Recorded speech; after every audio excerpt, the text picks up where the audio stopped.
ओम गम गणपते नमः. ओम गम गणपते नमः. ओम गम गणपते नमः. श्री बजरंगबली, श्री हनुमान, श्री मारुती अशी 12 नावे आहेत. मारुती देवाची ही 12 नावे आहेत आणि ती पठण केल्यानंतर त्याचं वाचन केल्यानंतर रोज फायदा बराच होतो आणि हे आपल्याला सहसा माहीत नसतं. पण हे आपण दर शनिवारी आपण मारुती म्हटलं का, दर शनिवार म्हटलं का मारुती येतो आपल्या समोर आणि मारुतीचं क्षण आपल्या लक्षात येतो.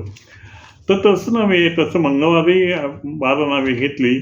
मंगळवारसुद्धा मारुतीचाच वार आहे आणि त्या दिवशी मारुतीचे नावं घेणे उत्तम असतं आणि त्याप्रमाणे मी तुम्हाला ही 12 नावे कोणती ते कवितेमार्फत सांगत आहे. नमस्कार. श्री हनुमानाची 12 नावे.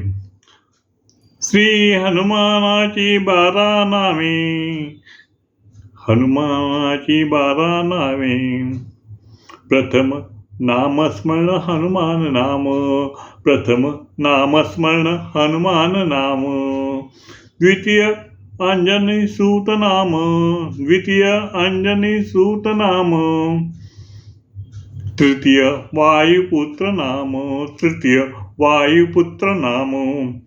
चतुर्थ महाबल नाम, चतुर्थ महाबल नाम. पंचम रामेष्ट नाम, पंचम रामेष्ट नाम. षष्टम फाल्गुन सखा नाम, षष्टम फाल्गुन सखा नाम. सप्तम पिंगाक्ष नाम, सप्तम पिंगाक्ष नाम. अष्टम अमित विक्रम नाम, अष्टम अमित विक्रम नाम. नवम उदधिक्रमण नाम, उदधिक्रमण नाम. दशम सीता शोक विनाशन नाम, सीता शोक विनाशन नाम.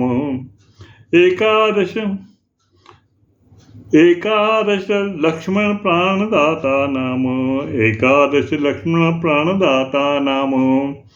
द्वादशम दशग्रीवस्य नाम, द्वादशम दशग्रीवस्य नाम.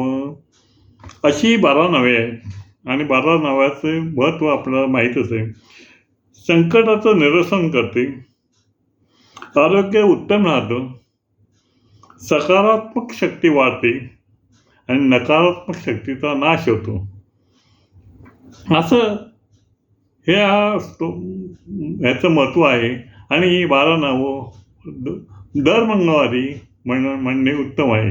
आपण म्हणतो शनिवारच मारुतीचा वार, आपण शनिवारी म्हटलं का मारुतीसमोर आपलं शनिवार येतो आणि शनिवार मारुती म्हटलं का शनिवार येतो असं असतं, पण ते तसं नाही आहे. आणि मंगळवारीसुद्धा महत्त्व आहे.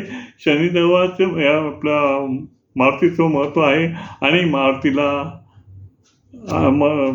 पूजा करून किंवा फुलपान वाहून त्याचे हे श्लोकाचं पठण करत आहे. आणि घरच्या घरी 12 नावं घेणं तर अतिशय सोपं आहे, पण ते मनापासून केलं तर अतिशय फायदाही आहे. नमस्कार.